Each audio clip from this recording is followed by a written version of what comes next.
boa noite todas e todas. Estamos iniciando aí mais uma transmissão da nossa série de encontros Pedagogos Fundamentais da Educação Brasileira. Esse é o nosso quarto encontro. Hoje tendo a honra e a alegria de receber nosso querido mestre Gaudêncio Frigoto. Para quem não me conhece, eu sou o Jonas Magalhães, sou pedagogo da Escola de Serviço Social da UF, sou professor da Rede Estadual de Ensino, Rio de Janeiro, de disciplinas pedagógicas, e doutorando do Programa de Políticas Públicas e Formação Humana da UERJ. Antes da gente iniciar, já dando a boa noite também para o nosso convidado, o Bruno Miranda Neves, que vai conduzir a entrevista com o professor Gaudêncio, queria lembrar a todos que esse projeto ele faz parte de um projeto de extensão, na verdade, chamado Pedagogos, Pedagogia e Saberes Pedagógicos, que está vinculado ao programa Desenvolvimento e Educação Teotônio dos Santos, lá na UERJ, que é coordenado pelo professor Bruno, pelo professor Zacarias, e também com apoio do professor Gaudêncio, e a gente vai disponibilizar para quem está participando das lives, sempre ao final, um certificado de participação. Então, nos comentários, na verdade, na descrição do vídeo, lá no finalzinho, tem um formulário para vocês preencherem. Tem que preencher até o final do dia, né? Então até a meia-noite, e aí, dentro de 15 dias, vocês recebem o certificado. Tá?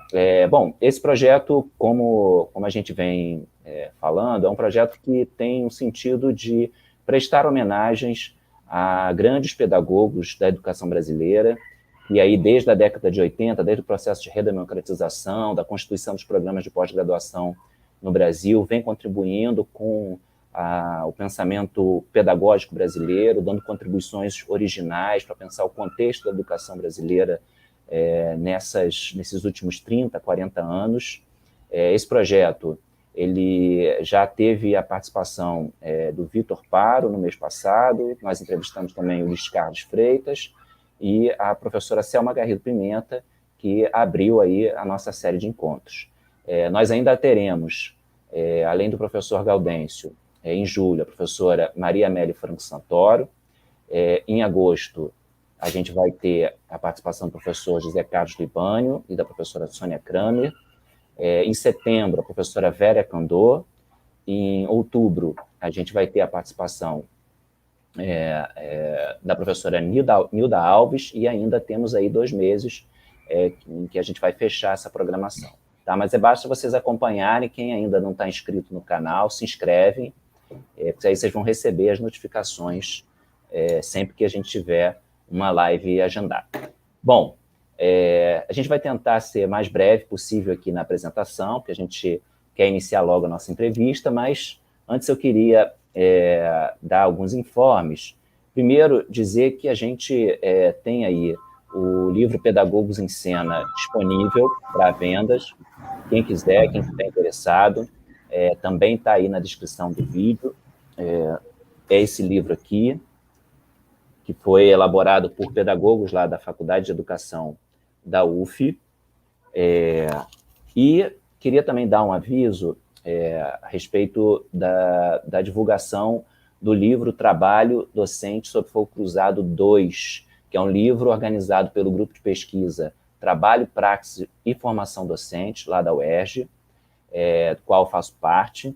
Esse livro está disponível para quem quiser baixar online no site do Laboratório de Políticas Públicas da UERJ, e a gente está realizando aí uma série de debates também, um ciclo de debates com os pesquisadores, os professores que participaram do livro.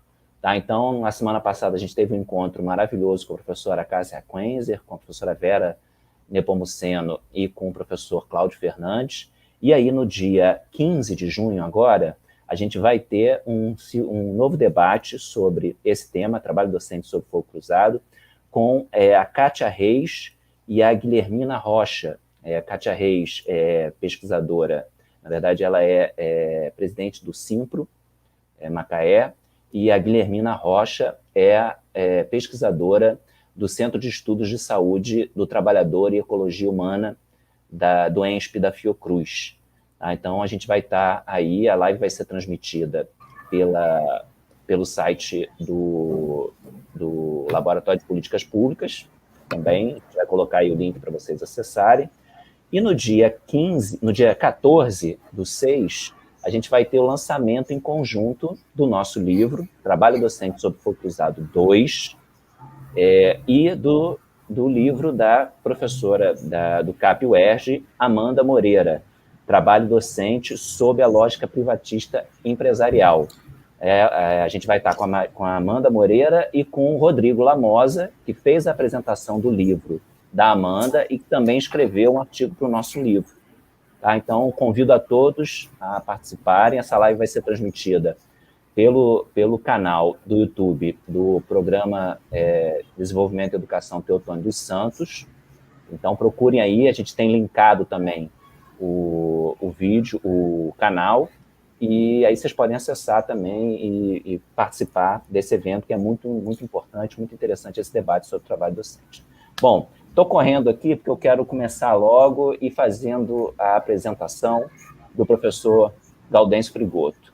Né? Dizer, antes de tudo, a nossa alegria de estar recebendo. Gaudêncio Frigoto foi meu professor na UERJ.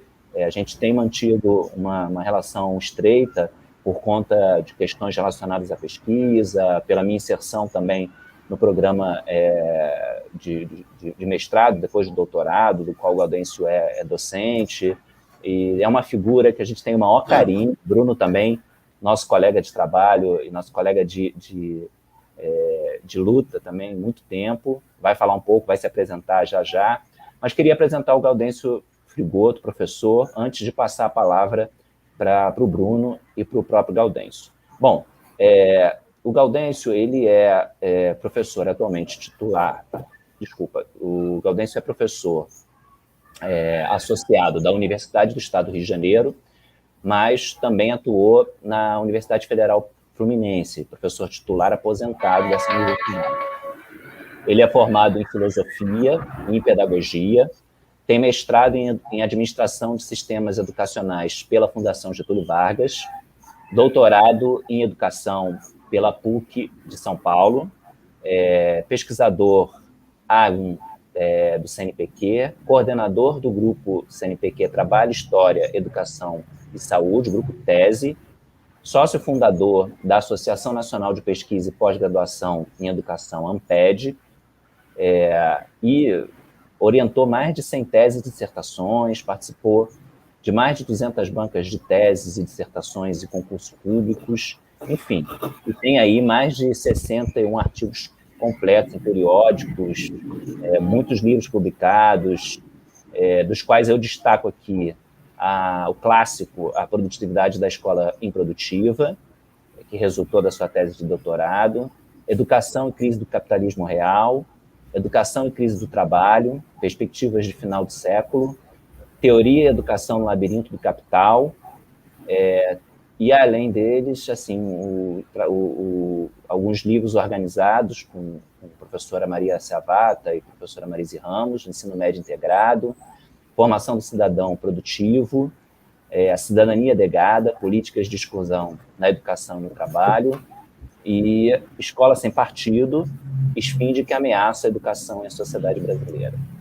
Bom, acho que Bruno e Gaudêncio podem se apresentarem agora. Eu vou ficar aqui nos bastidores respondendo aos colegas. A gente está adotando esse formato novo de convidar também colegas para fazer entrevistas, né, para participar do Pedagogos Fundamentais. A gente acha que é importante e a gente está muito feliz de estar recebendo o Bruno. Então, dou meu boa noite e passo a palavra para vocês também darem seus boa noites aí e saudarem o público. Boa noite, Jonas. Obrigado pela apresentação. Eu sou Bruno Miranda Neves, também tenho a felicidade de conviver, ser aluno do professor Gaudêncio Frigoto desde 2004, quando nós também, um pouquinho de tempo depois, nos engajamos nas pesquisas, né? Na época, eles ainda estavam terminando a formação de cidadão produtivo. Aí falaram para a gente, não, espere aí, termina a faculdade. Aí nós viemos aí uma leva, acho que agora estamos já na 4ª pesquisa juntos, né, Jonas? Eu sou pedagogo na UERJ, onde eu estou coordenador executivo do Programa de Extensão, Desenvolvimento e Educação Teotônio dos Santos, e também sou professor em Nova Iguaçu. Então, o projeto que o Jonas coordena, esse ciclo de atividade Pedagogos Fundamentais, é parte do nosso programa de extensão, no qual a gente está sempre muito empenhado, trabalhando, organizando um conjunto grande de atividades, principalmente voltadas para a formação de educadores, para parcerias com instituições e com movimentos sociais, mas, obviamente, também privilegiando a pesquisa científica, inclusive editando a revista Desenvolvimento e Civilização, que é uma revista da grande área de ciências sociais aplicadas, aí se volta para a ciência política, para relações internacionais, economia, história, geografia, que é o carro-chefe da nossa divulgação científica, né? A revista Desenvolvimento e Civilização. Ao longo da entrevista, nós estaremos postando os links aqui. Em breve, nós estaremos fazendo o lançamento, além dos 2 livros citados, que nós faremos o debate na noite de segunda-feira, eu e o Jonas estaremos na mediação.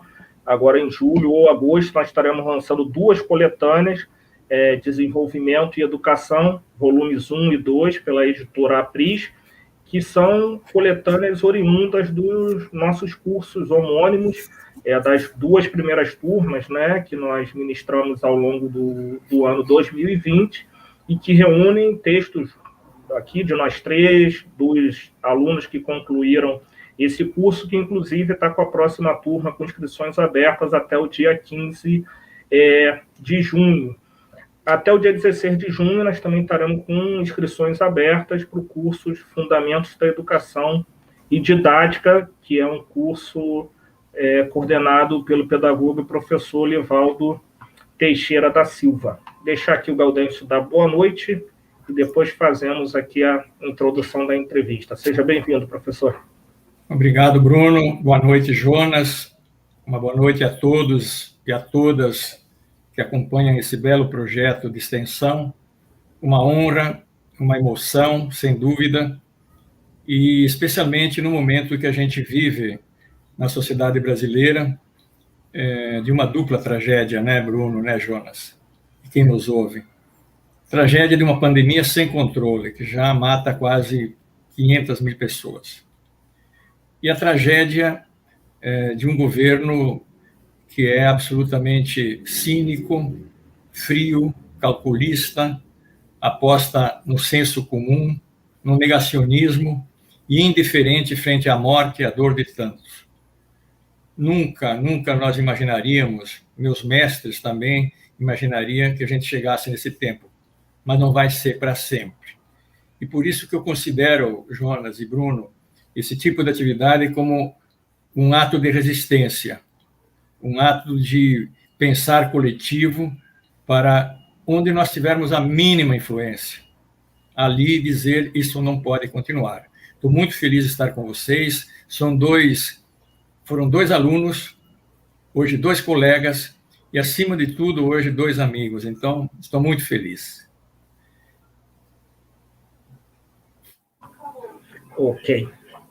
Então, começando a entrevista propriamente dita, nós sabemos que o professor Frigoto tem origem numa região camponesa, né, que ele foi seminarista, depois ele se graduou em filosofia e em pedagogia. Então, nós gostaríamos de pedir que ele contasse um pouco da sua trajetória de vida, da sua trajetória pessoal, né, aquilo que antecede ao Frigoto, que se tornou internacionalmente reconhecido, e também que comente como essa sua trajetória, como a sua experiência de vida influenciou nas escolhas teóricas, nos objetos de estudo e nas coisas que nós já sabemos que ele tem se dedicado aí ao longo das últimas décadas.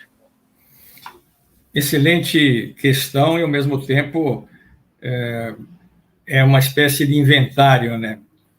É interessante, quando escrevi meu memorial para a tese de titular, a pergunta mais difícil para mim responder foi exatamente que mediações, que caminhos tortuosos podem transformar um filho de pequenos agricultores em um professor universitário, enfim, e ter a carreira que a vida me deu, né?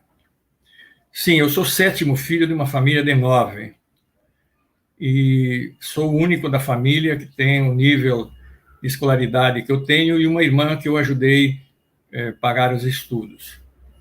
E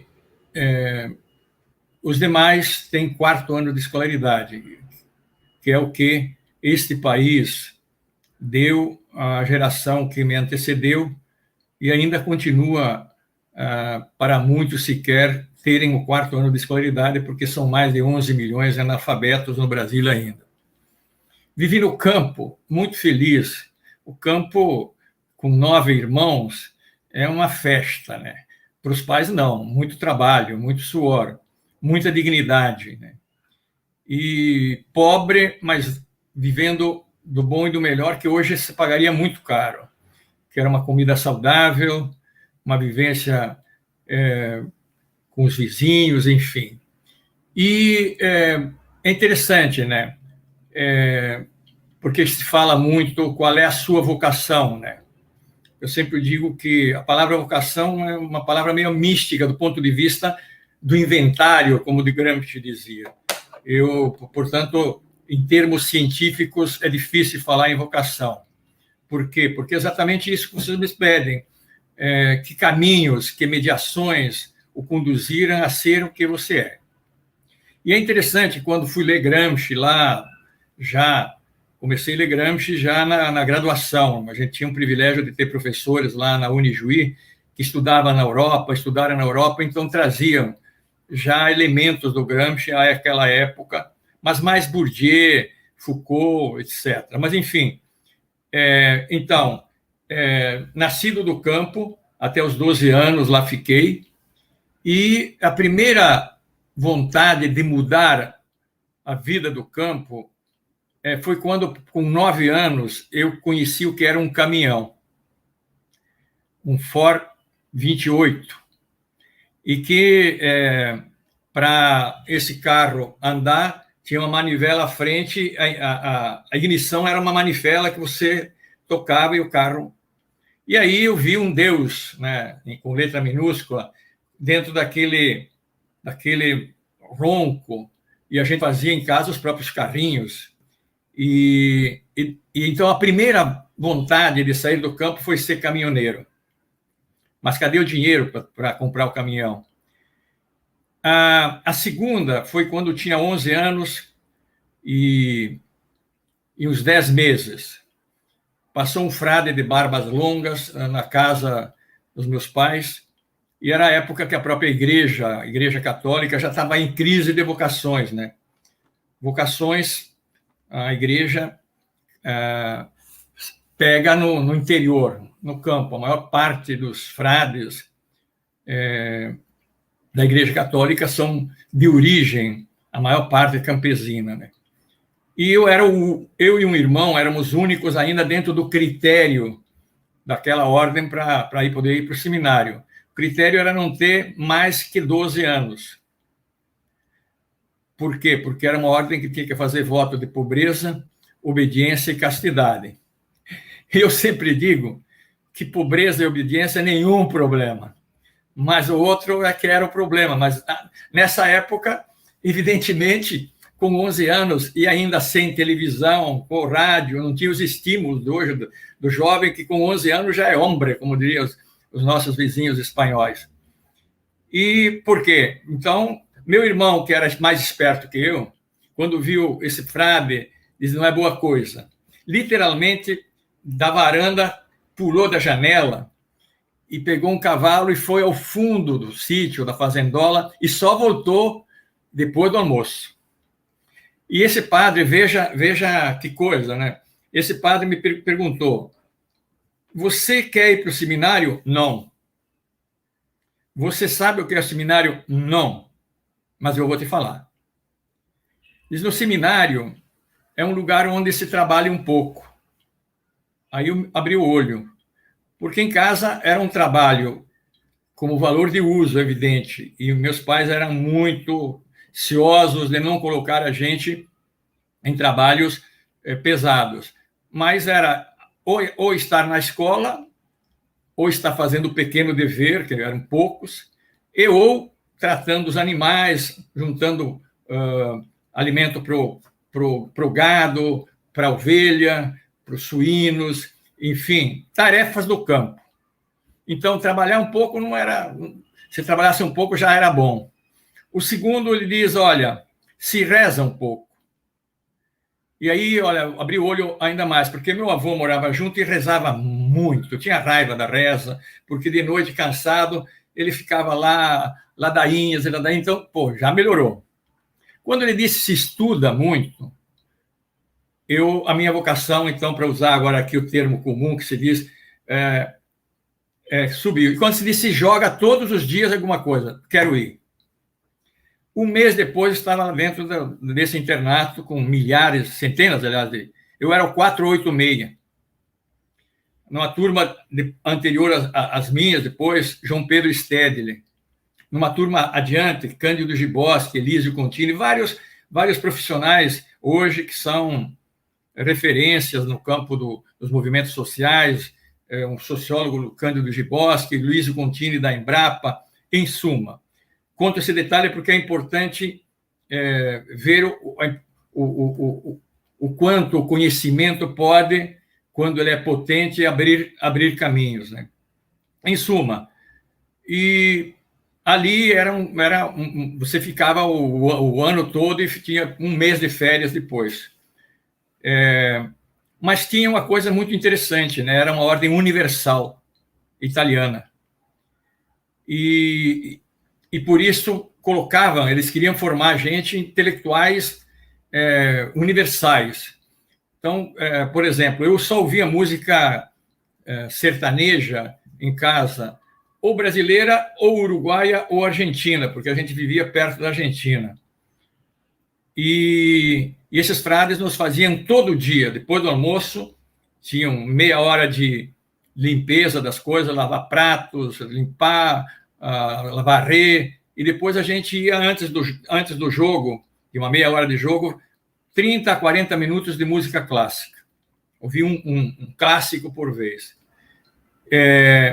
De início, acho que isso é importante, porque nós somos pedagogos, eu acho que ali tem um elemento crucial, que hoje eu vejo que depois a gente lendo o Gramsci, lendo Paulo Freire, a gente diz, bom, esses frades, dentro do seu até conservadorismo, mas tinham métodos muito interessantes para, primeiro, reconhecer o sujeito.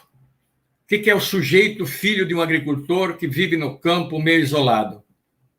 É alguém que a própria sociedade não o reconhece, o próprio Estado não o reconhecia, porque para o menino e menina do campo se dizia qualquer letramento mínimo de saber escrever o nome, escrever e contar as contas básicas, somar, multiplicar, dividir, era o suficiente. Então, eles não nos pegavam no início pelo estudo. No início, queriam saber no que nós confiávamos em nós mesmos. Então, eram 4 coisas que eles enfatizavam: o esporte, a arte e a literatura, a música e o estudo. Né? No início vinha, então, muito esporte e o teatro, por exemplo, para desenvolver a capacidade da gente de perder o medo. Então, de fato, partiam da nossa cultura, do nosso dialeto, e conservavam o nosso dialeto, mas tínhamos que aprender, junto ao dialeto, a língua clássica. Eu era dialeto italiano, tinha que aprender italiano. Tinha gente que era descendente de alemão, aprendia o alemão. Gente que era descendente de polonês, aprendia o polonês, que é uma região lá multiculturas. Em suma, a partir do segundo grau, que eu fiz o segundo grau e completei, de manhã era clássico e de tarde científico. É interessante, né? Hoje o moralismo ali do livro didático quer impor, né? E toda essa basura desumana de proibir falar de gênero, de sexualidade. Eu aprendi no científico, no Museu de Cera, todo o processo de reprodução e todas as possibilidades de doenças venéreas que você poderia adquirir se não tivesse asseio, se não tivesse cuidado, etc, etc. Isso dentro de uma ordem de frades, né? Veja o atraso que nós estamos hoje. Em suma, então essa foi a minha segunda vocação, que não deu. Mas acabando é interessante que a gente saiu, veja o tempo histórico, era um tempo que sob a ditadura, mas um tempo onde o pensamento da igreja, por exemplo, estava extremamente conflagrado, né? Tinha o catecismo holandês, a teologia da morte de Deus, que eram teólogos interessantíssimos, que mostravam que não tem sentido ter guerra em nome de um Deus, de um mesmo Deus, né? Então, a teologia da morte de Deus era interessante.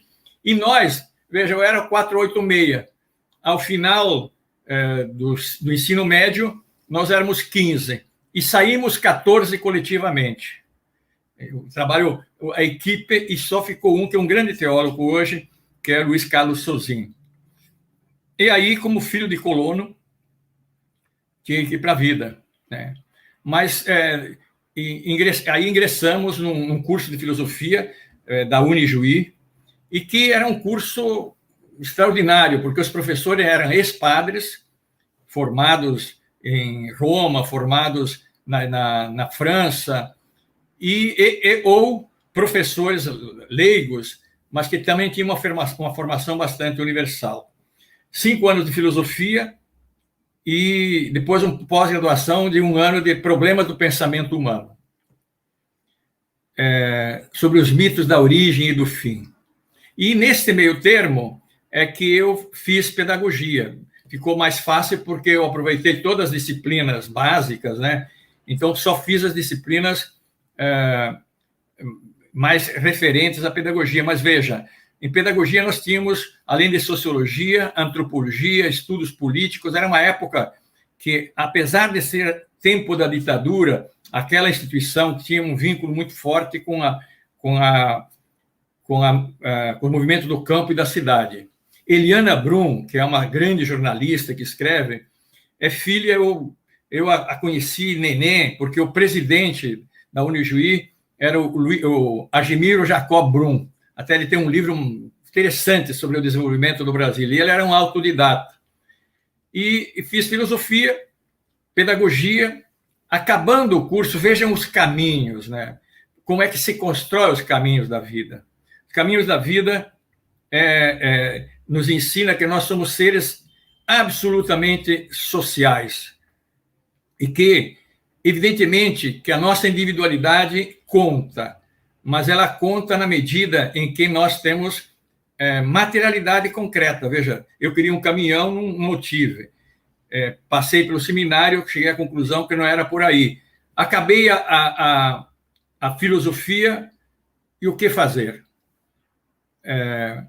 Concurso. Mas concurso nem sempre abria. Então, um ex-padre, que era um psicólogo, me convidou, ele tinha sido meu professor, para escrever, fazer levantamento de bibliografia sobre o que é permanente e o que muda nas gerações da juventude. E fui aí estudar clássicos da psicologia, Freud, Lacan, Jung, que a filosofia me facilitava. E, ao mesmo tempo, estudar biografias como de São Francisco, que foi um rebelde, Santo Agostinho, que foi um pecador, enfim, para chegar a uma conclusão, depois escrever um pequeno texto com ele, que faz parte desse livro, Psicologia do Desenvolvimento, que em todos os tempos a juventude é o tempo de muita sensibilidade, de definição. Aí você encontra um Che Guevara, filho de médicos, que vira um grande revolucionário. Aí você, em suma, as trajetórias da vida se definem ali nesse tempo histórico. O que muda, evidentemente, é o tempo, a materialidade desse tempo. Então, com esse professor, eu fazia esse levantamento e fui fazer um concurso num colégio de freira, veja, para ser administrador em São Luís Gonzaga, terra do grande governador do Rio Grande do Sul, Olívio Dutra. Passei e assumi, e veja os caminhos da vida. Esse professor, mas você vai para São Luís Gonzaga, por que você não faz o concurso que está aí, aberto, sobre metodologia da pesquisa? Digo, não, quem vai concorrer comigo é minha professora, e o presidente da banca é padrinho de casamento dela. Então, não liga, eu não vou me expor. Mas você está falando uma coisa séria. A banca, o padrinho E se mudar a banca, você faz o concurso? Faço. E mudou a banca, porque ele tinha influência junto ao presidente da fundação. E fiz o concurso, fiquei em segundo lugar com 10 a menos e me aproveitaram. E aí comecei a lecionar no curso de pedagogia da Unijuí, né? E ali, 3 anos depois, vim fazer o mestrado no Rio para ficar 2 anos. E acabou sendo o que sou, professor, por um conjunto de mediações importantes. Mas quero realçar também uma coisa. A minha primeira professora,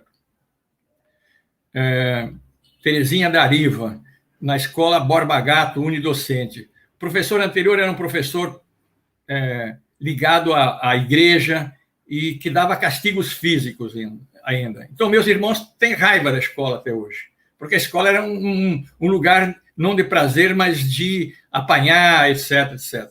E ela era uma normalista e teve grande influência esse início do ponto de vista de gostar mesmo da escola, né? Então, é um caminho. O que eu gostaria de concluir esta breve exposição é de que, normalmente, né, as pessoas dizem, poxa, o professor Dermeval Saviani, o professor Vitor Parro, o professor Gaudêncio Frigoto, o professor fulano, que genialidade, que isso. Não. Eu acho que o que tem que ser visto exatamente é que nós somos fruto de circunstâncias, de processos e de pessoas que em dado momento nos permitem fazer a decisão certa, entende? E ter o privilégio de ter alguns mestres, né, como eu tive, Mário Osório Marques, Agemiro Brum, posteriormente aqui no Rio de Janeiro, outros mestres, ainda aqui como Luiz Antônio Cunha, como o próprio Cândido Giboski, como outro que depois me tornei colegas, e depois em São Paulo, Dermeval Saviani, Francisco de Oliveira, Mariana Chauí assistindo seminários, etc, etc. Então,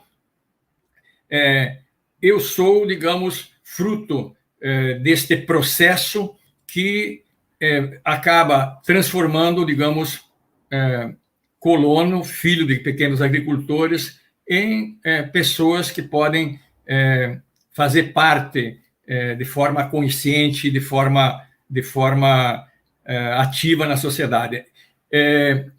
O aprendizado político eu o fiz na organização, lá na organização do Movimento dos Trabalhadores Rurais e junto a um casal de professores, Jorge Falkenbach e Elsa Falkenbach. Ela é uma socióloga mineira e ele um gaúcho de Santa Maria, um engenheiro, que durante a ditadura nos reunia no sótão de uma casa de danças à noite, sexta-noite, para estudar livros proibidos. Então, essa é um pouco a trajetória e, de fato, estou me aposentando. Vocês estão me entrevistando hoje, eu já, a partir de agosto, vou tirar licença-prêmio e, provavelmente, dezembro é férias do segundo semestre e tirarei férias e, em janeiro, me aposento de dar aulas como carreira obrigatória. Eu comecei em 1972 dar aula, portanto, em 22 vou completar 50 anos de professor. E eu tivesse que escolher, não teria arrependimento em escolher, mas isso é uma abstração, né? A escolha, como vocês viram, se dá dentro de circunstâncias, dentro de caminhos, e tendo as circunstâncias, a materialidade, e as pessoas, quando têm a materialidade, elas se motivam, e porque vai ter pessoas que as motivam. E por isso que o velho Marx, lá na Sagrada Família, dizia que se as pessoas não têm sequer a base material para comer, beber e ter um teto, nunca poderíamos julgar o crime individualmente, mas socialmente. Isso um pouco a trajetória, a vida que me deu, e fui fazendo, então, os concursos, e como disse, estou aposentado agora, compulsoriamente, em dia 12 de fevereiro de 2022. Ainda temos um pouquinho de tempo na parte do ensino, mas na pesquisa, na militância, na vida, ainda vamos aproveitar bastante. É interessante notar essa questão das contradições, né, daquilo que no senso comum se considera como conservador, por exemplo, as igrejas, a religião, o papel que se tem nos espaços onde há uma carência absurda, né, a própria, inclusive a questão na sua vida em particular e dos colonos daquela região do aprendizado da própria língua portuguesa, né, não fosse a participação dos clérigos, enfim. E também se sempre pontua isso, como muitas vezes o serviço público, instituições nas quais nós podemos estar inseridos e que nos possibilitam a sobrevivência, e a partir daí nós vamos construindo nossos itinerários. Bruno, é importante isso que você coloca, porque nesse inventário, e até parte dele está publicado, eu fiz um diálogo breve com a análise de Foucault, um grande pensador, que tem uma obra extraordinária, mas quando ele faz a crítica às instituições totais, a crítica me ajudou a ver, né, que ele podia pensar isso tranquilamente no contexto da mais republicana das repúblicas, né?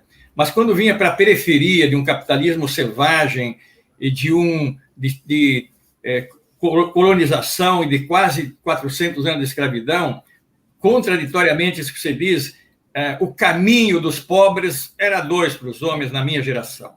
Ou era o internato de alguma instituição religiosa, seja qual for, evangélicos, ou normalmente eram ordens com corpo teológico, não eram caça-níquel, como muitas seitas hoje se fazem.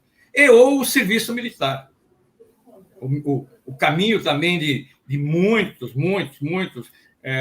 iam para o quartel e lá engajavam e ficavam e se formavam e seguiam a carreira militar. Então, temos que... E aí que está o próprio debate, que a escola sempre tem a pergunta, né?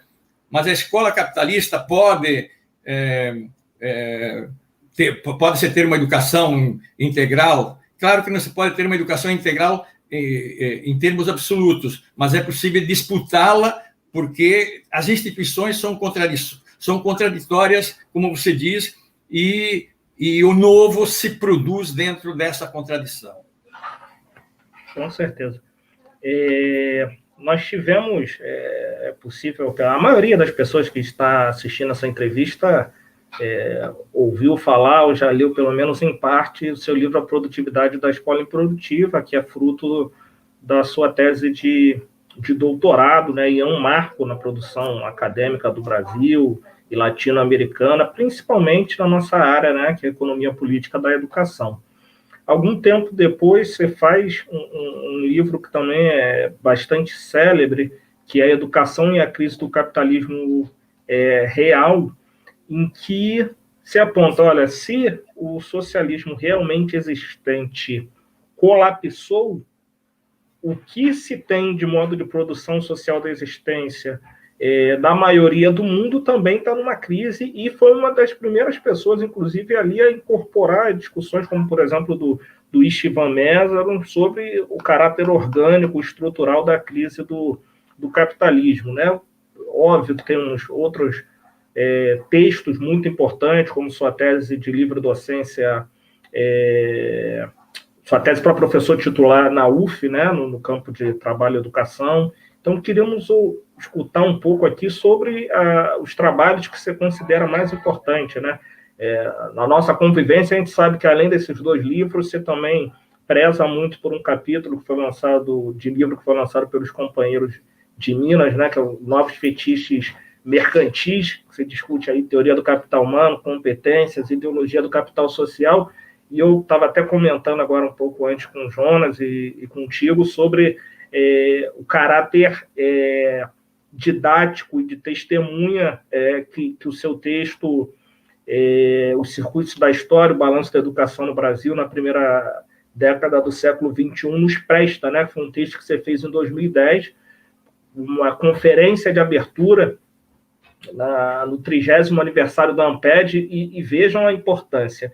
Dificilmente as nossas associações técnico-científico-acadêmicas convidam seus membros para abrir as conferências. Nós sempre convidamos pessoas de áreas afins, né?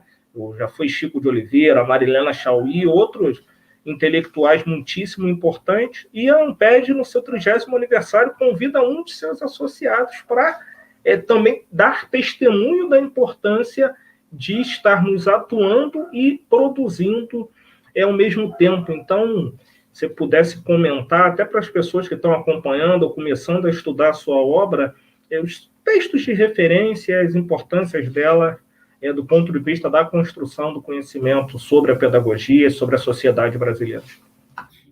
Eu acho que sim, Bruno. A gente vai assumindo uma trajetória, né?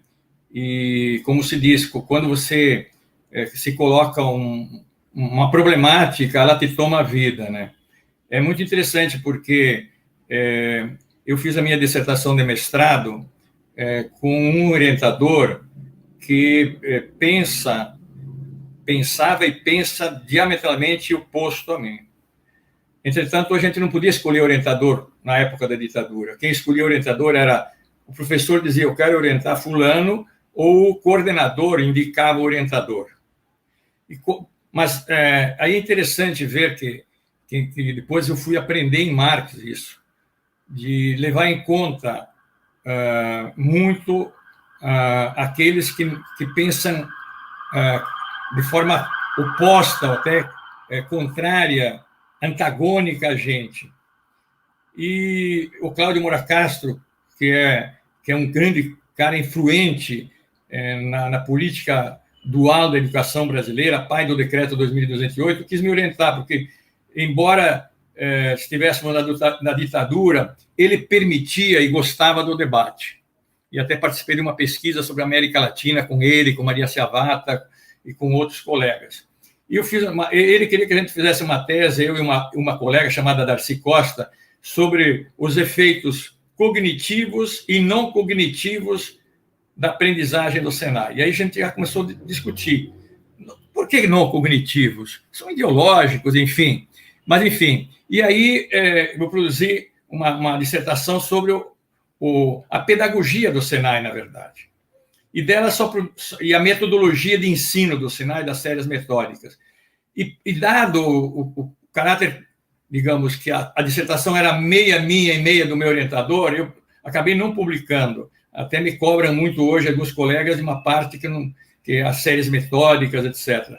Mas eu extraí daí o suprassumo, digamos, daquilo que produzi nesses 2 anos e pouco de dissertação, fazendo pelas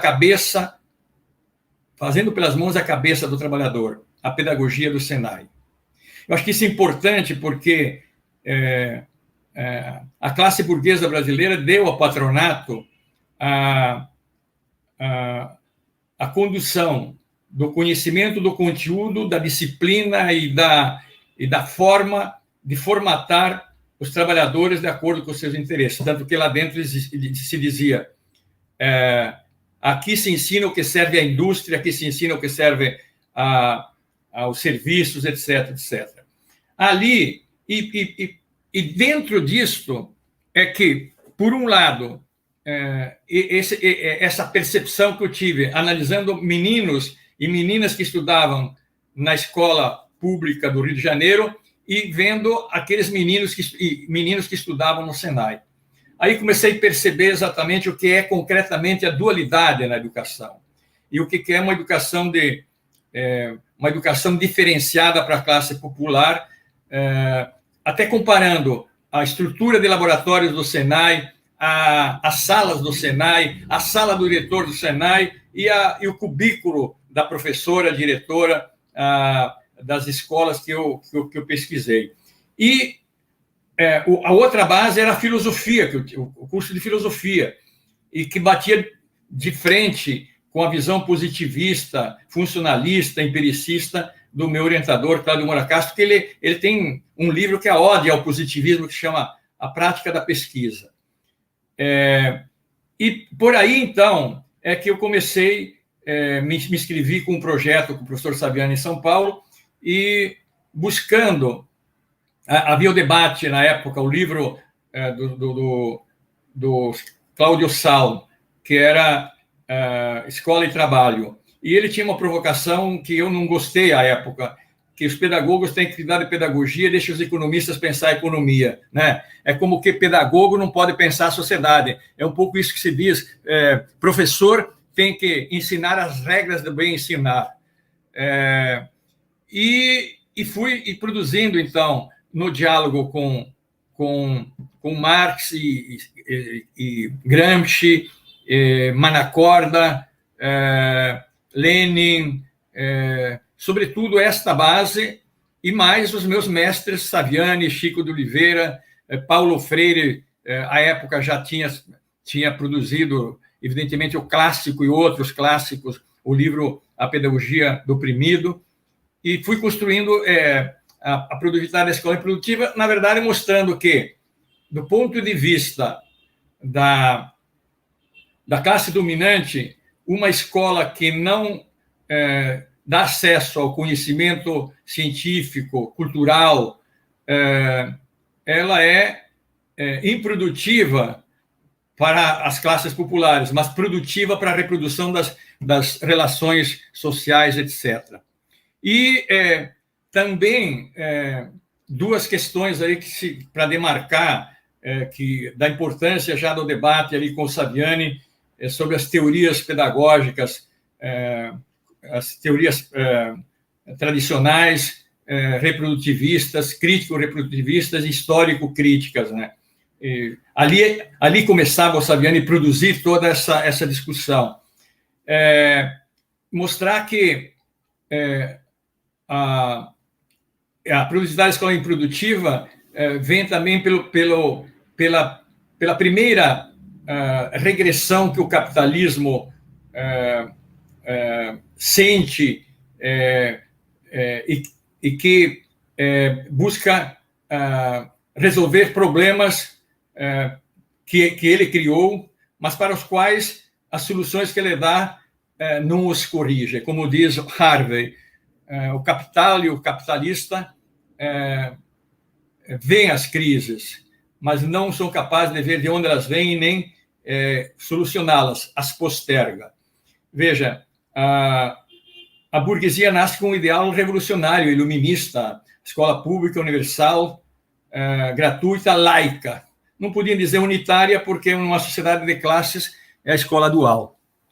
E exatamente a partir dos anos 50, que o capitalismo tenta dar uma resposta à pobreza, à miséria de vários países e à desigualdade entre os países, porque depois da Segunda Guerra Mundial, a Rússia se tornou uma potência mundial com a União Soviética e com um programa científico, tecnológico, que fez com que fossem os primeiros a tentar mandar na Lua um ser vivo, no Sputnik, a Laika, né? Que eu digo que a Laika é uma cadela, mas Laika também é a escola, que tem seus dois sentidos totalmente diferentes. Então, o que é essa regressão? É que, do ponto de vista de uma burguesia iluminista, a escola tem um papel de livrar o sofrimento, de livrar da pobreza, mas ela tinha fracassado, como a sociedade tinha fracassado com 2 guerras mundiais e a pobreza aumentando no mundo. E por isso que a forma de Schultz ver é uma forma invertida, né? É evidente que a educação de qualidade, eu sou prova disso, é uma mediação importante e fundamental em qualquer sentido, mas tem que tê-la. Então, a questão é, os pobres são pobres porque têm pouca e má escolaridade, e os países pobres por isso, ou porque são pobres? Evidentemente, numa correlação de forças, e eu tinha isso na pele. Então, mas, ao mesmo tempo, percebendo, né, e veja como a própria experiência existencial mostra, né? Digo, mas... e aí, junto à teoria... mas a escola, contraditoriamente, também é um caminho de disputa para a classe trabalhadora. Como diz Liders, a escola faz parte da mesma luta, da luta do proletariado, né? E é interessante que eu dediquei a meu pai e minha mãe o livro que, tendo a pouca terra, com muitos filhos, e que dividiam meia aposentadoria, mas entendia que o conhecimento podia ser um meio de modificar a vida dos filhos e que não puderam fazer de todos, etc. Então, esse é um tempo, né? Mas você aponta, depois eu fui acompanhando isso, então, Educação e Crise do Capitalismo Real, já é um livro da década de 80, a crise do 90, aliás, é publicado em 95, mas ele foi produzido entre 90 e 94, porque foi a pesquisa do meu concurso de titular. Ali, já nós temos o neoliberalismo presente, né? É quando a sociedade capitalista já declina de incluir a todos na escolaridade e no emprego, como a própria teoria do capital humano tinha no seu bojo. A teoria do capital humano tinha este bojo. E a famosa visão da Margaret Thatcher, que não via sociedade, via indivíduos e cada um teria que buscar o seu espaço. E aí que começou aquilo que o historiador Hobsbawm diz, os conferencistas de Hotel Otto em Hotel Otto dando as receitas. De sociedade do conhecimento, qualidade total. E aí vem depois os novos fetiches, pedagogia das competências, empregabilidade, empreendedorismo e capital social, não no sentido dado por Bourdieu, mas de aproveitar o mínimo de solidariedade que os pobres têm para mantê-los na pobreza. Então, é um percurso. E, para finalizar, porque a gente acaba falando muito, vocês podem, os que estão nos ouvindo, que faz parte da pergunta, inclusive, mas para abreviar a resposta, eu publiquei na revista Trabalho Necessário, daí da UF, do Grupo Trabalho e Educação, um artigo que chama A Produtividade da Escola Improdutiva 30 anos depois. E também tem um texto que se chama Os Delírios da Razão, que faz uma síntese desses dois livros e que o Bruno completa bem como acompanhando isso, e que os novos fetiches depois, digamos, encerra, mas dramaticamente. Nós estamos num outro patamar agora que a sociedade brasileira vai ter que pensar, porque a educação está muito mais gravemente ferida, e aí isso se refere muito a esse pequeno livro que eu organizei sobre a escola sem partido, a esfinge que ameaça a sociedade e que ameaça a educação brasileira. Mas, se tiver oportunidade, depois eu me reporto a isso. A próxima macro questão tem a ver justamente com esse movimento, né, de mais vinculação com os movimentos sociais e numa década nitidamente de regressão, de vingança do capital contra o mundo do trabalho, contra o conjunto de direitos que nós conquistamos no pós-guerra. Porque a lógica, por exemplo, ou pelo menos a promessa da teoria do capital humano era uma promessa de integração pelo trabalho, né? E com a pedagogia das competências já se fala, não é o trabalho, não é o emprego, é a empregabilidade. E isso vai se radicalizando ao ponto que as teses dos homens de negócio, ou como se falava nos anos 90, dos apologetas, ela é de que não é possível nem gerar empregabilidade. Então, nós temos que gerar renda. E nós temos que, de alguma forma, nos integrar, nos inserirmos e estarmos, de alguma forma, coesionados em âmbito de identidade, de comunidade, de solidariedades, obviamente que não questionem a exploração, porque se é fato que a corrupção é um problema na sociedade contemporânea, eu acredito que as pessoas que conhecem ou que têm uma noção do que seja a mais-valia ficariam muito mais chocadas com a tragédia que a mais-valia promove sendo legalizada, né? Então, era um pedido que você comentasse um pouco sobre o que vem acontecendo dos anos 90 para cá e o que as interlocuções das nossas pesquisas, das nossas atividades de extensão, mesmo das nossas vivências, né? Os trabalhos de campo que a gente tem feito em escolas, pesquisas que a gente fez sobre juventude, os cursos de extensão, o que isso nos possibilita ver, vislumbrar, e mais que isso, inclusive, porque o nosso exercício tem que ser de criatividade, né? Para além de dizer aquilo que nós enxergamos, contribuir minimamente com a proposição do novo, que não vai se construir num estalar de dedos, não vai ter uma brincadeira que o Emicida faz, né? Um golpe, uma ditadura, não vai aparecer no intervalo comercial, uma propaganda. Começou a ditadura, nós temos processos, né, que tem suas tendências hegemônicas, majoritárias, mas que nós procuramos explorar, e desde as contradições, favorecendo outras possibilidades. Então, comentar um pouco essa transição aí do que se viveu da ditadura civil-militar para essa ditadura mais estruturada, que é a ditadura do capital, principalmente da sua fração financeira, rentista, sobre o mundo no qual nós vivemos. É interessante porque a ditadura é falta de hegemonia, né? E eu fiz toda a minha formação, até o doutorado, boa parte da minha vida profissional, sob uma ditadura. Mas a ditadura foi exatamente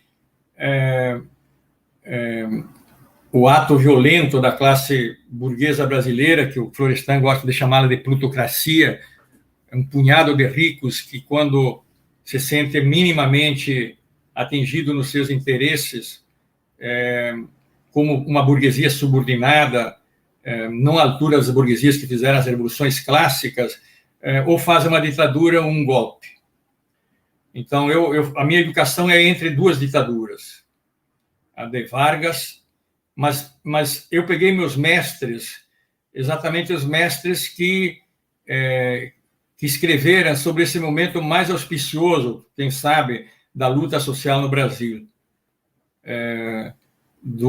da luta de pé no chão também se aprende a ler, da pedagogia do oprimido, de Paulo Freire, tão violentado, tão discriminado e tão importante na educação brasileira de jovens e adultos, no método para nós pedagogos, de como se relacionar com os sujeitos, com a cultura, etc., etc., com as reformas de base, ou seja, com a ideia de que a educação e a sociedade se constituem juntos.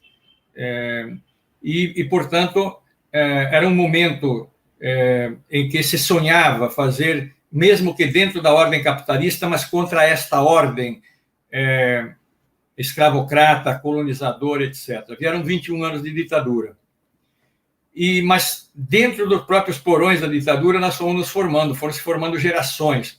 E a distinção maior que eu tenho até hoje, para mim, é amigo da terra me dada para um movimento que eu conheço desde sua origem. Porque eu comecei a trabalhar com Elsa Falkenbach numa pesquisa exatamente sobre barragens, que foram os primeiros agricultores tirados de suas terras. Depois veio a mecanização do campo, e aí formou-se os grandes cinturões das médias e pequenas cidades, favelização em pouco tempo, e o sem terra.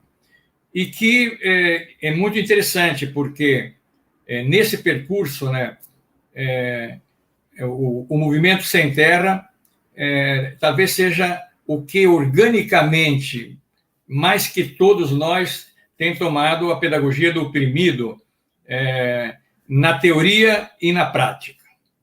Porque quando o Rosir Caldara escreve aquele livro, A Pedagogia do Movimento Sem Terra, não começa na escola e nem acaba na escola, começa na sociedade, mas acaba na escola, mas a escola tem uma mediação fundamental, exatamente esta perspectiva do que o Paulo Freire dizia, que a escola sozinha não muda o mundo, né? Mas o mundo se muda também, a realidade sem a educação, etc., etc. Então, é um tempo extremamente virtuoso e que vem, portanto, ali, depois, os momentos do fim da ditadura. Eu acho que esse é um momento, inclusive, que quem me ouve deveria ser muito pensado no campo que nós chamávamos o campo progressista, um momento de muita generosidade, porque foi de muito sofrimento, de muita morte, de muita tortura, de muito exílio para muitos, e, portanto, se tinha o grau de responsabilidade de não querer ser iluminista e nem inventar a realidade, ver as forças possíveis. E ali se tinha a nítida clareza que, para vencer a ditadura, tínhamos que ter uma ampla força democrática, diversa, mas que tinha um objetivo. E eu acho que ali as conferências brasileiras de educação que eu participei, ajudei a organizar, as associações científicas, AMPED, AMPAI, SEDES, foi um momento extremamente rico e que vai colimar com a Constituição de 88. E veja você, eu compartilho muito de uma análise de Cândido Giboschi, quando ele diz o seguinte, que a Constituição de 88 foi um empate.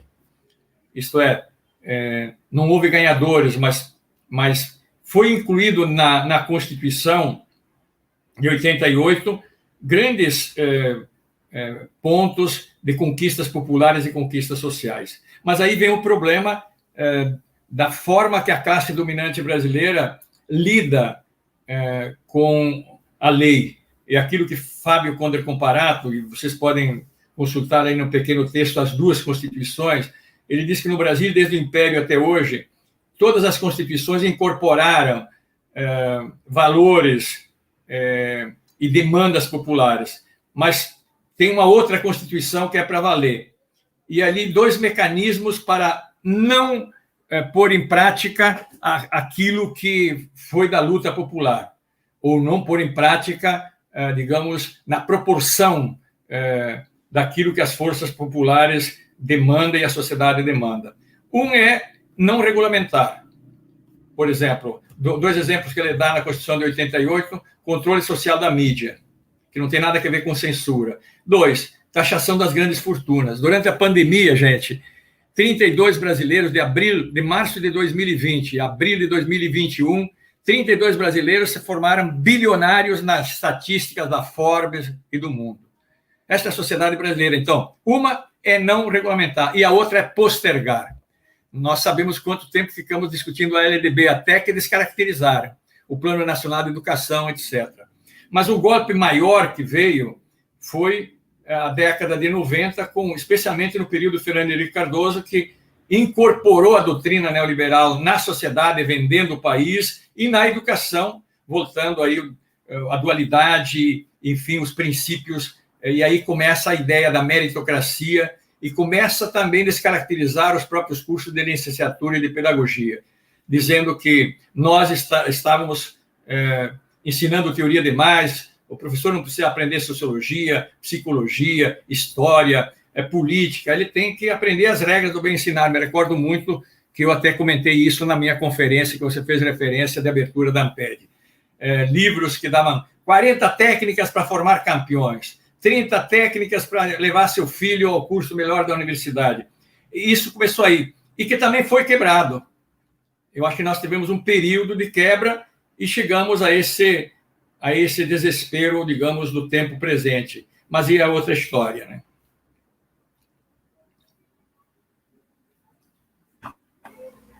Por certo que nós não estamos aqui para fazermos assim fla-flus ou polêmica desnecessária dentro do campo progressista, mas uma coisa que eu comento muito com o Gaudêncio, o Jonas também, Livaldo, Michel, Carol, Jordan, que a gente fala, olha, as pessoas conhecem bastante da produção do Frigoto, do Saviani, conhecem há bastante tempo, né? Mas nós não podemos correr o risco dessa produção virar citação para reunião pedagógica ou para cartaz, né? Para se colocar em cartolina na passeata. Nós precisamos inverter a lógica desde a sala de aula. E aí é uma coisa interessante nós pontuarmos, que a próxima pergunta tem a ver com a inspiração e as contribuições de Freire, que é o seguinte: o Paulo Freire tem uma importância fundamental porque, ao ir a Angicos com uma equipe fabulosa, estudar o universo vocabular e ter um modo de trabalho para alfabetizar trabalhadores jovens, adultos, idosos, e a partir dessa alfabetização garantir o direito que lhes era negado a votar, a correlação de forças entre as classes fundamentais no Brasil se alterou. Paulo Freire tem a importância que tem, na minha humilde opinião, porque ele foi um pedagogo em ato. Ele transformou as ideias, inclusive muitas das quais já estavam em circulação, em prática. E uma prática que possibilitou às classes subalternizadas participar do jogo político, né? Frigoto, eu, Jonas, Marise e tantas outras pessoas dos nossos grupos aí espalhados pelo Brasil e pelo mundo, acreditamos e procuramos contribuir da sequência à pedagogia histórico-crítica, né? Partir do que é o trabalho, do que é a prática social global, sistematizar, organizar os processos de ensino para que o sujeito do processo de ensino se modifique suas posturas, modifique sua compreensão do real, dilate suas possibilidades de entendimento e de atuação na sociedade que o circunda, né? Então, a partir da prática social inicial, passar por um processo pedagógico de ensino direcionado e voltar para essa prática social como um novo sujeito, como um sujeito que se reinventou, como um sujeito que incorporou os conhecimentos anteriores sobre aquela prática. Então, pedir que você comente como Paulo Freire nos inspira, e como nos inspira também nesse exemplo de agregar correntes, vertentes, visões para atuar, e para estar onde estão os oprimidos, para estar onde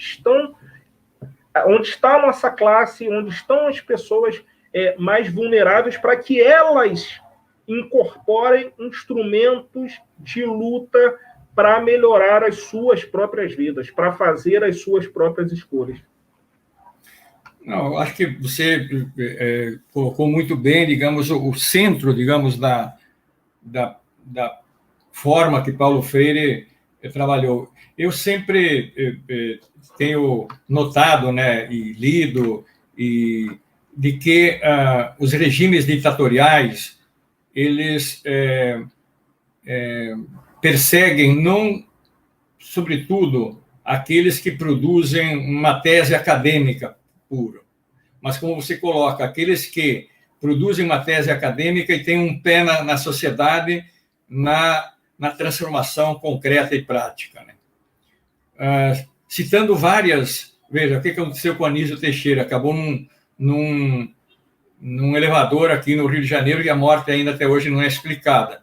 Ele era um social-liberal, mas ele tinha uma teoria, tinha prática transformadora na gestão, etc, etc. O exílio de Darcy Ribeiro, o exílio do Florestan Fernandes, o exílio, a prisão de Chico de Oliveira, o exílio do Paulo Freire, etc, né?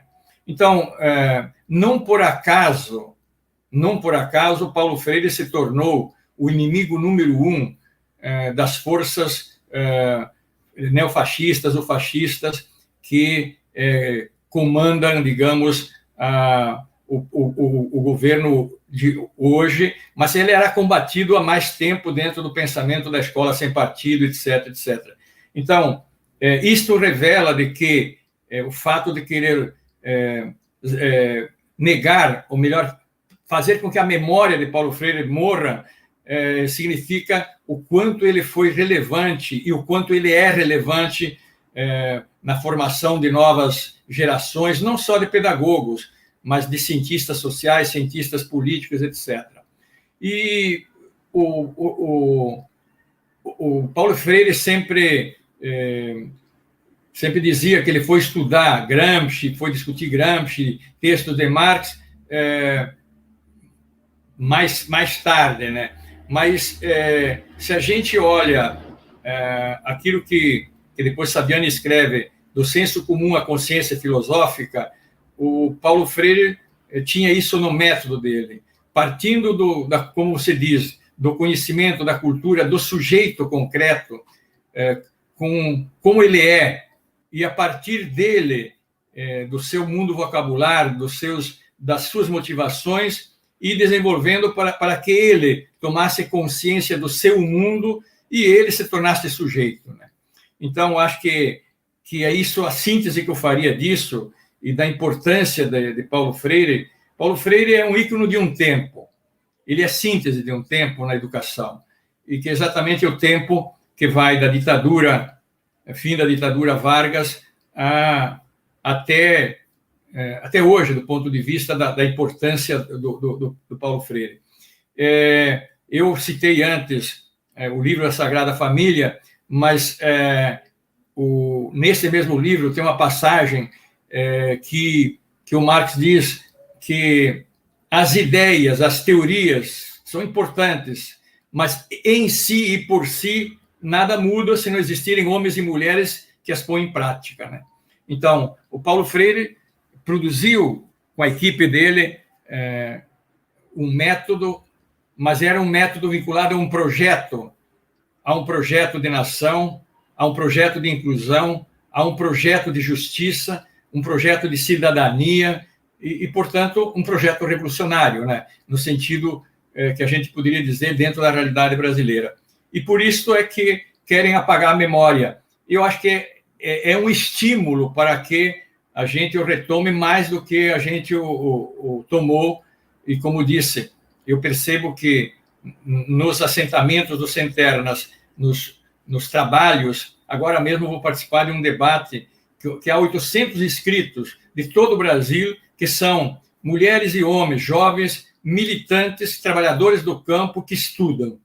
E Paulo Freire é a referência, uma das referências, junto com Pistrac, Churguin, e Gramsci e outros. Mas Paulo Freire, dentro da nossa cultura, é, digamos, a direção que eles tomam. Então, tem uma importância fundamental e a semana passada a UERJ produziu um belíssimo seminário, né? E há em todo o Brasil um movimento exatamente para mostrar, ao contrário do que o momento que vivemos quer fazer crer, Paulo Freire é imprescindível.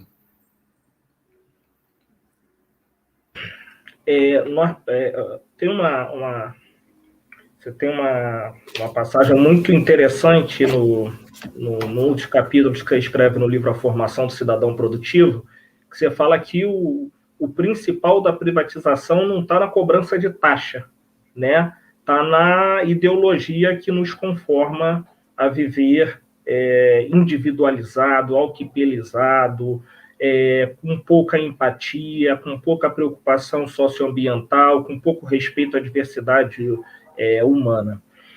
E nós vivemos coisas assim, uma condição absurda, né? Nós vivemos numa distopia desses filmes como Mad Max, O Conto da Aia. Nós estamos vivendo algum momento desse roteiro, né? E é um roteiro que ele é construído com com sentimentos, né? E a partir também da manipulação dos nossos instintos, né? Tem uma música do Chico que nós gostamos muito nas caravanas, que ele fala: filha do medo, a raiva é mãe da covardia. Então, como combater, como sobreviver, como esperançar num contexto em que nós temos que sobreviver à pandemia e ao pandemônio simultaneamente? Como eu dizia no início, saudando a cada uma e a cada um que nos honram com a participação, de que, de fato, nenhum dos meus mestres, com certeza, muitos deles já partiram, e nenhum da minha geração que pensa como nós estamos discutindo aqui, poderia imaginar o que nós estamos vivendo hoje. E isso é um limite até do nosso alcance, né? A gente não é profeta, né? Então, há ali um desafio enorme, né? Daqueles que querem ter visibilidade de futuro, para poder entender o que nos conduziu até aqui. E o que nos conduziu até aqui tem muito a marca exatamente dessa plutocracia golpista que convive bem com momentos de democracia, desde que não seja afetada nos seus mínimos interesses. E veja que quando o Luiz Inácio Lula da Silva foi pela 4ª vez candidato, ele teve que assinar junto com os demais cartas brasileiras, que não é outra coisa senão um compromisso de não mexer no capital financeiro e nesse conluio do agrobusiness, etc. Então, aquilo que se fez sem contrariar fundamentalmente, mas contrariou as alianças que haviam com o Império, sobretudo em relação à liderança brasileira na geopolítica regional do Mercosul, os BRICS, as conquistas dos institutos federais, universidades, cotas, enfim, um conjunto de pequenos, mas importantes avanços de inclusão de grandes massas no comer, etc., etc., no salário mínimo. E aí vem um golpe, mas eu gostaria de sublinhar que este golpe tem que ser depositado a um erro de cálculo exatamente daquele grupo que governou o Brasil junto a Fernando Henrique Cardoso, que agora está lá arrependido e vendo o Gereissati idem, dizendo os erros que fizeram para participar do golpe, porque exatamente pela mobilização da sociedade, pela unidade que nós tínhamos na diversidade naquele momento, tinha uma unidade muito maior na diversidade, na luta aí dos anos 90, não conseguiram impor as contra-reformas todas, na universidade, no próprio ensino médio, combatido o decreto, etc., etc. Essas forças fizeram o golpe e se viram entre apoiar um candidato que eles fizeram contra aquele conjunto de forças um golpe, ou apostar na insanidade. E deu no que deu. Então, é como um ovo de serpente que estava ali desde lá do integralismo, o autoritarismo, o moralismo, a violência, a ameaça, veio toda ela junto. Mas a própria Escola Sem Partido começou lá em 2005, né? Isto é, veio fermentando. Então, hoje, eu diria que a primeira questão, pelo menos que eu sinto e que eu tenho debatido, é que nós todos deveríamos pensar e discutir e tomar consciência da gravidade do momento que nós vivemos, que é pior que a ditadura de 64, do ponto de vista de perspectiva de futuro. Porque ditadura é falta de hegemonia. Hoje, este grupo tem uma base social em cima da negação do conhecimento, acima do moralismo mais escroto possível, que une Deus, um Deus estranho, um Deus vingativo, um Deus da ameaça com as armas, né? E, portanto, estão desgraçando a sociedade brasileira com as contrarreformas que, em definitiva, é acabar com o espaço público. O único espaço, como nos dizia o Eric Hobsbawm, o Estado ainda que não esse Estado, a esfera pública, o único espaço onde se pode disputar direitos universais. Nem a igreja, nem a empresa, nem a ONG pode fazer isso. Então, a medida 95, a contra-reforma trabalhista, a contra-reforma do ensino médio, da universidade, as bases curriculares nacionais, os itinerários formativos, a ideologia das competências agora emocionais, que acabo de ler um texto maravilhoso aí do nosso colega Jonas. Enfim, tudo isso vem num bloco tríplice, que se liga àquilo que eu dizia, Bruno, e aqueles que nos ouvem, a regressão do capital humano, a regressão da regressão do neoliberalismo e agora um ultraconservadorismo, porque a categoria ideológica fundamental dentro de um espaço que não existe esfera pública para essa gente é a meritocracia, numa das sociedades mais desiguais do mundo. Imaginar que aquele filho de colono competindo com o filho do Guedes, né? Ou do pastor, do ministro da Educação.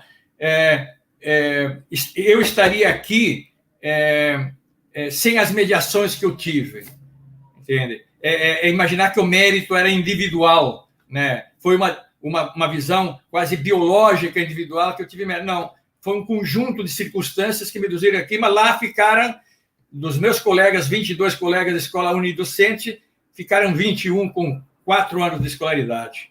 É isso que fala a meritocracia. Então, um fundamentalismo econômico que tem a marca de exclusão dos pobres, né? Um fundamentalismo político que se marca em cima do ódio, da ameaça à diversidade, ameaça ao pensamento divergente e o extermínio dos pobres, com a taxa de quem é fisgado por as mais diferentes violências, de que tudo é bandido, né?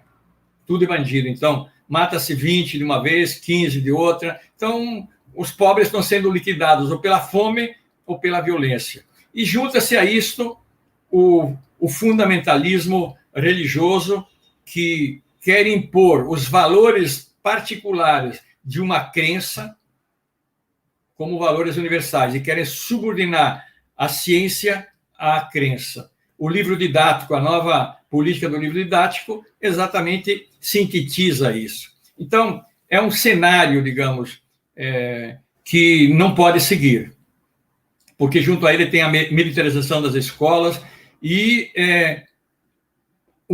uma sociedade que está sendo armada, por um lado, que é brutalmente tenebroso. Quando até o Merval Pereira diz que o movimento de moto, o movimento com a polícia, o movimento, enfim, do andar debaixo das Forças Armadas é o preparo de um golpe, né? Quando um cara que demonizou o Partido dos Trabalhadores e percebe isso, ou quando um Fernando Henrique Cardoso até agora percebe isso, é porque nós temos que perceber que não se trata só de insano, se trata de uma insanidade que tem uma organização poderosa, muito dinheiro, e que, portanto, nós precisamos, como o Antônio Gramsci dizia lá da situação do fascismo, mobilizar toda a nossa inteligência para entender o que está acontecendo, mobilizar nosso entusiasmo, né? E, sobretudo, organização para ter a força de estancar essa esfinge que ameaça a sociedade brasileira. Mas o Brasil também, dos Palmares, as lutas de Zumbi, as lutas camponesas, as lutas contra a ditadura e os golpes também têm um vigor. E olhando o Brasil, eu acabei hoje de fazer um prefácio de 63 professores de um livro de 23 capítulos dos institutos federais da Amazônia Legal, de Amazonas, Pará, Mato Grosso, Roraima. E é uma coisa fantástica vendo como nós não conhecemos aquela cultura, nós não conhecemos aquele país. E são colegas que, graças a uma política pública, tem lá milhares de jovens, quilombolas, indígenas, filhos de ribeirinhos e de escola pública. Então, há um Brasil que está sendo escondido, que é o Brasil do Florestan Fernandes, que é o Brasil do Darcy Ribeiro, que é o Brasil do Paulo Freire, que é o Brasil de tantos que lutaram, do Francisco de Oliveira, enfim, para citar, de um Carlos Nelson Coutinho e de tantos outros, e desses que ainda vivem e que estão na labuta. Então, talvez, para concluir a questão que você me coloca, acho que o Florestan sintetiza muito bem esse percurso que eu fiz até aqui para mim, em dois livros. Um que se chama os Círculos, na verdade, saiu errado na minha fala, é Os Círculos da História, o título do livro, um livro bem pequeno, e que ele diz que a história não se fecha e nem abre por si. São os homens e mulheres em luta que fecham ou abrem o circuito da história. Nós estamos sendo convocados a abrir novamente o circuito da história. E veja, e aí até faço vocês me prestam uma homenagem, eu faço uma homenagem aos pedagogos de título ou aos pedagogos de prática, que tem muito pedagogo que é de prática, historiador, sociólogo, antropólogo, psicólogo, técnicos maravilhosos que dada a burocracia, não podem ascender na carreira docente, mas que são extraordinários professores, etc., na rede, etc. No livro que eu tive o prazer de prefaciar a segunda edição, que chama O Desafio Educacional, ele vai dizer que a pedagogia, ele usa esse termo no sentido da formação do pedagogo, mas na pedagogia no sentido da forma de a gente tratar com as pessoas nas relações políticas, sociais, etc. Lembrando aqui a pedagogia da hegemonia, né? A pedagogia volta a ser a possibilidade de resolver o dilema brasileiro. A educação, diz ele, é tão fundamental quanto ou até mais da fome. Porque sem uma educação, os oprimidos não vão perceber as relações sociais, as forças que os oprimem e não terão força para se organizar para mudar. Inclusive, ele cita ali Paulo Freire nessa sua análise. Mas aí ele diz o seguinte, e esse é um convite, talvez, que eu faça a todos os colegas que nos ouvem, dessa diretriz que o Florestan nos dá. Ele diz, mas temos que fazer, ao mesmo tempo, um balanço de recusa das formas dominantes do passado, da sociedade e da educação, e organizar os processos educativos e pedagógicos junto ao trabalhador produtivo e aos excluídos. Não em fórmulas tais como educação para um mundo em mudança, mas desenvolvendo pelo conhecimento, pela atitude do professor, aquilo que os oprimidos, os trabalhadores necessitam para terem a autoconsciência da revolução que eles têm que fazer e instaurar um poder dos trabalhadores. Eu acho que ali está a síntese no horizonte e que, para chegar lá, nós temos que fazer a travessia deste tempo tenebroso. Tem algumas perguntas que estão justamente já conduzindo aqui para o encerramento. O Jonas já vai estar voltando aqui para a tela principal, que tem a ver com o papel da educação nessa mudança, né, ou nessas mudanças. Acredito que agora, no finalzinho, o Frigoto tenha concluído com essa indicação de que as lutas fundamentais estão nos nossos direitos à vida. Nós não vamos ter um outro mundo enquanto o genocídio estiver em curso. Acabou de ser assassinada em mais uma operação da PM do Rio de Janeiro, uma jovem de 22 anos, grávida de 4 meses. Nós não teremos mudança famintos, desempregados, sem teto, sem direito de ir e vir, no sentido da segurança, do ter o corpo, do se sentir seguro. E a inculcação ideológica, a ideologia, essa cultura de negação da vida, essa necropolítica, ela se dá em todas as dimensões da vida. Como o Mesa nos aponta lá em Educação para Além do Capital, a educação institucionalizada responde por uma fração ínfima da nossa vida. Se nós pegarmos aqui quem conclui a educação básica sem nenhum acidente de percurso, são 12 anos.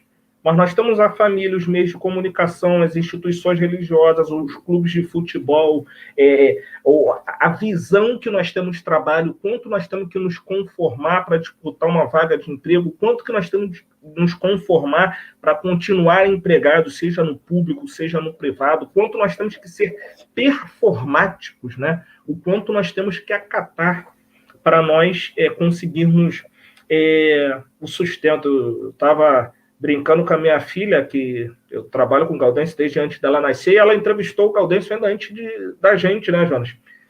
Ela entrevistou o Gaudêncio ano passado para uma pesquisa sobre ensino remoto. Nós estávamos morando lá no Uruguai, e ela falou, tem que entrevistar alguém importante. Mas como assim alguém importante? Eu não conheço ninguém importante. Alguém importante da educação. Eu falei, temos opções. E vejam o que é isso, né? Tá, tudo bem, eu conheço, eu vou Gaudêncio, como é que a gente faz? Eu falei, tem um negócio chamado currículo Lattes, não me vê preencher, então vai lá. E ela foi e montou um roteiro de entrevista em cima do currículo Lattes. Pensei que fosse me pedir ajuda. E quando pensei que fosse pedir ajuda, ainda quando veio, já estava as respostas com tudo, né? E o Gaudêncio fala uma coisa durante a entrevista, que ele também fala na entrevista da Tia Vata, desse livrinho aqui maravilhoso, e que é basicamente o seguinte, né? Que ele, na verdade, é que está sempre nos homenageando e nos brindando com a companhia, mas que é assim, os alunos são os nossos xodóis. O que seria de nós sem os alunos? Então, a lição, o aprendizado que ele nos deixa é dessa empatia, dessa generosidade, dessa humildade que nós, educadores, por formação, por opção, temos que ter, né? Dessa abertura para o encontro, para a possibilidade de acolher o outro, de estar com o outro e de, a partir, desde essa coletividade, desde desse nosso nos reconhecer nos outros seres humanos, nos outros seres da natureza, nós irmos construindo uma outra sociabilidade. Muito obrigado, professor, pelo seu tempo. Muito obrigado por toda a dedicação que o senhor tem a cada um de nós, seus alunos e ex-alunos, a educação e a sociedade, a humanidade que nós precisamos reconstruir. E obrigado, Jonas, pela possibilidade aqui. Jonas também grande companheiro de trabalho aqui, com quem eu me formei, e tantos outros colegas de turma aqui, Ana Letícia, e, enfim, uma galera imensa, e que a gente procura estar sempre junto, né, Jonas, no cotidiano, nos cuidando, nos amparando e lutando por um mundo melhor. Obrigado, querido. Obrigado a você, Bruno. Obrigado, Jonas. E eu estava lembrando aqui, até vou sugerir que o pessoal entrar no Google e ver uma poesia do Mário Benedetti sobre o que aconteceria se. Eu, aliás, não procurei no Google e não encontrei, mas quem me passou foi um grande mestre, o Ramon Penha Castro, e que eu vou agradecendo ao Jonas, a você, a quem nos ouve só de memória o sentido de 2 ou 3 momentos. Ele diz o seguinte: o que aconteceria se nós acordássemos e nos percebêssemos que somos a maioria? O que aconteceria se uma única justiça unisse a todos, não a alguns, mas todos, sim a todos? E o que aconteceria se, em vez de nos dividir, nos somássemos, nos juntássemos e subtraíssemos aqueles que impedem nossos passos? Eu acho que essa é um pouco a mensagem que eu deixaria nesse momento, pela poesia belíssima de um grande revolucionário e batalhador uruguaio, Mário Benedetti. Obrigado a todos e obrigadíssimo pela essa homenagem generosíssima, muito generosa de vocês, e eu acolho com carinho e eu tenho vocês no coração, tá bom?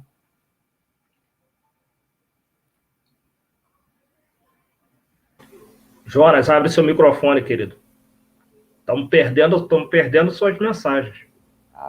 Bom, queria, antes de encerrar essa live, agradecer a brilhante mediação do Bruno. Acho que essa iniciativa da gente compartilhar um pouco essa atividade tão gratificante, que é entrevistar pessoas como Gaudêncio Frigoto, como os pedagogos fundamentais da educação brasileira, é significativa, e você cumpriu essa tarefa com maestria. E, claro, a poesia do Gaudêncio nos inspira, assim como a trajetória de vida que ele relatou aqui, com toda a generosidade, com todo carinho, e que a gente acaba tendo o privilégio de vivenciar os nossos encontros e perceber que Gaudêncio não é só um grande intelectual, não é só um grande pedagogo, mas é uma grande pessoa humana, né? É um ser que, de fato, inspira e serve de exemplo para nós que estamos nessa caminhada aí, que vivenciamos o cotidiano da educação, da pesquisa em educação, muitas das vezes numa lógica produtivista, numa lógica acelerada, numa lógica que não considera a troca de afetos e não considera que, antes de tudo, somos isso, pessoas em comunhão, pessoas tentando sobreviver, se estabelecer, e, claro, pessoas que conseguem compartilhar das suas angústias e recebem esse carinho, recebem essa troca e essa generosidade como a que Gaudêncio nos brinda hoje e tem nos brindado ao longo de tantos anos, e acredito que mesmo depois de aposentado vai continuar brindando direta ou indiretamente, porque é uma figura que está em nossos corações, está nas nossas memórias, e com certeza a gente vai sempre ter esses laços estreitados. Bom, é isso. Obrigado, Bruno. Obrigado, Gaudêncio. A gente encerra aqui o nosso próximo encontro, dia 14 de julho, com a professora Maria Amélia Franco Santoro. Acompanhe o Pedagogos em Cena, entrem na página, se inscrevam no canal, divulguem e fiquem com Deus. Boa noite para todos. Boa noite, obrigado, boa gente. Noite, boa noite, boa noite.